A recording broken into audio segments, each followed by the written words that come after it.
I want to talk about optimal builds, and I guess this is inspired by my weekly Reddit thread about theory crafting on the Smite Reddit every Tuesday, all day long. Check it out. Basically, a lot of people will ask me like, "Hey man, what's the optimal build for a Wheelix, a Wheelish, I guess?"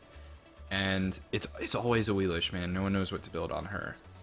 And the problem is, like, there isn't one. There isn't an optimal build for most characters in the game.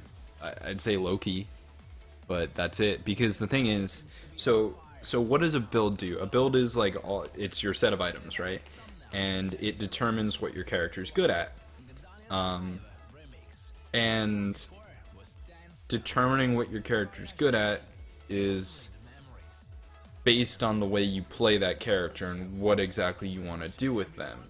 Now, on a character like Loki, who's very simple, where he just walks up behind people and they die, you can determine an optimal build there, right?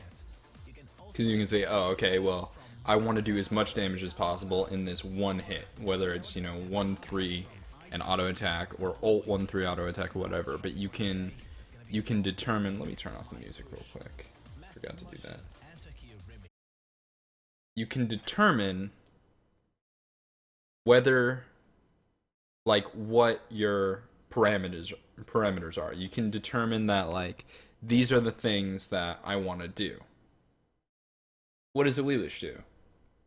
Well, does she try and set up and like pull people?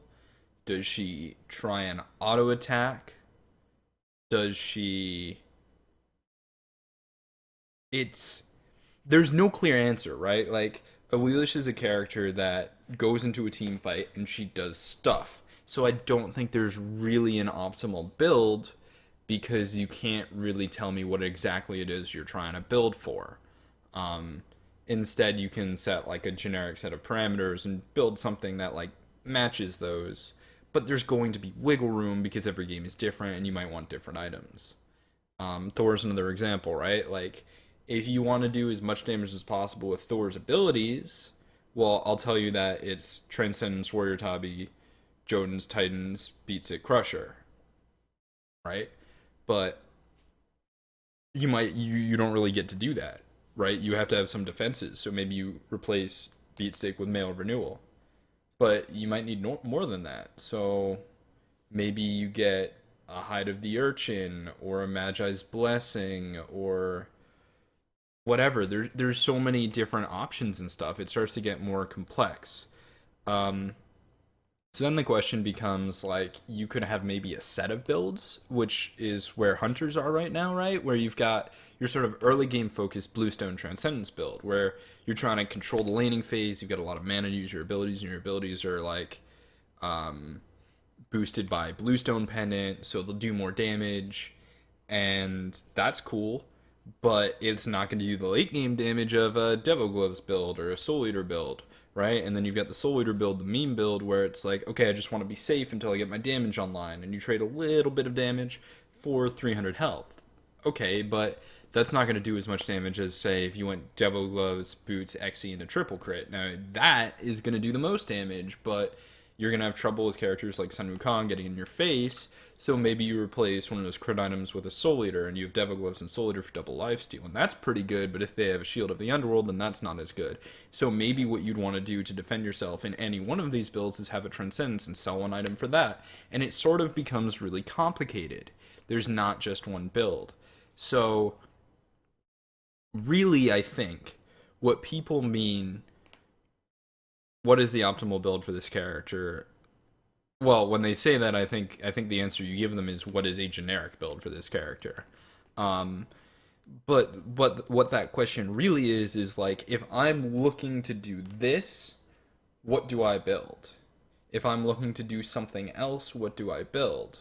Um, and I've seen when Soul came out, someone was in Twitch chat and they were like, "Okay, well, what if you had this Soul build? It was like Boots, Pen Boots, Thoth, Spear, Polly, Soul Reaver, Tahuti, or something like that." And his idea was to one shot someone with the two. I was like, okay, well, that's a very simple build. You can calculate the best way to do as much damage as possible with your 2. That's very straightforward. But when you start talking about different situations, you say, okay, how much am I auto attacking on Soul? How much am I using my abilities? Do I want CDR? Do I want Demonic Grip instead of Spear? What am I doing? Where am I getting my damage? And you have to start thinking about things on a deeper level. Um, so let's talk about like how what builds should be, right? Instead then of just some sort of optimal build that's like I tell you it and you're like, okay, this is the best build for this character and I'm just gonna do it and it will always work because it won't. You want to say, okay, what am I trying to do? Well, I'm Loki, so I'm trying to people for as much damage as possible. What's the best way to do that? What items do that the best for me? Or I'm a hunter, but I'm against a Sun Wukong, and I still want to do good damage, but mostly I want to be able to not die to him. And then you say, okay, well maybe you want Devil Gloves and a Soul Eater, so you have double life steal. But oh, he has a Shield of the Underworld. All right, well maybe you want a Fatalis instead of the Devil Gloves, right? So you want a Soul Eater build. Um, or you're a Poseidon, right? Or a Janus, for example. Janus can do a lot of burst damage. So maybe you'd want pen boots and spear and like try and unload on people like that. Or maybe you want cooldown boots to have more utility online faster. It just totally is like, what are you trying to do? And then picking the items that make sense for that. So I think in my thread, one of the simplest questions to answer, and I always feel bad answering this one because I don't know how to say it without being condescending, is like, hey, what boots do I buy in this situation? What boots do I buy on Bologna? No one seems to know what boots to buy for Bologna or Cyrus, right? I think Bologna is probably the worst one. But it's like, well, what do you think would be good? Are you running around and hitting a lot of people on the map with your 3? Maybe your jungling would or supporting would like Talaria be good there? Or Traveler Shoes? Maybe it's Talaria for physical. Maybe they've got like a Ymir and an Isis on their team, so you're gonna get CC'd for a long time. Maybe Reinforced Greaves would be good. Um, Maybe you feel like this is a game where you're actually gonna get to auto attack people a lot, right? Like you're gonna get a Frostbound, and you're gonna stick to people forever. So you could get a Ninja Tabi.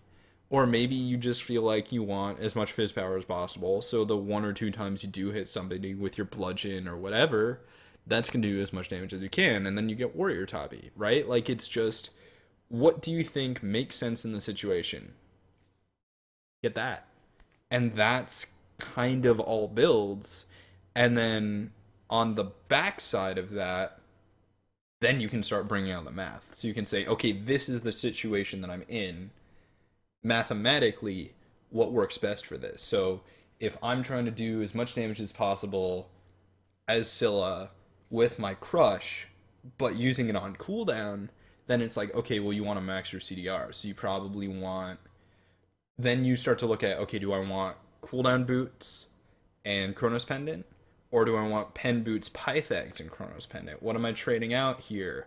Who am I hitting? What am I against? Who are my targets? Do I want it to be good against someone with 300 protections, 200 protections, no protections, whatever? That's when you can start bringing more math in. But like, and that I guess that's sort of the problem of theory crafting is that like there are so many different potential situations that it's less about knowing the optimal build for any given situation and more about figuring out the kinds of builds that work, the kinds of things that fulfill those requirements. So if you say, okay, well, I want to do as much damage as possible with Thor's 1, I say, okay, you need to max your CDR. It's going to do less damage on each individual swing, but you're using it more often, so you're getting more damage out of it. Or you want to survive? Well, mobility is good there too. Max CDR, defensive items, etc. I think that's an interesting shift once you start thinking about it from that perspective, saying, not, oh, it's the best build for this god, but saying, what am I doing? How am I playing this character? And how can I play it better? What can I build to play it better? And then you say, okay, well, I'm Nijan, I'm ulting people. I've got a Joden's, but for my next damage item, what do I get more out of? Titan's Bane or Deathbringer or Malice or whatever. And it's like, okay, that's where you can bring the math into it. If you like this vlog and you're watching it on YouTube, you can like, comment, and subscribe. If you're watching on Twitch, hi, we'll talk. Today I launched my Patreon page, patreon.com/Kretuhtuh. It's down below in Twitch and YouTube. And I would appreciate any support you can give. Got a lot of things I want to do, especially with Cret Calc, so support is awesome. If you can't support, I still love you though, because you're still here watching. And watch me on Twitch. I'll see you soon.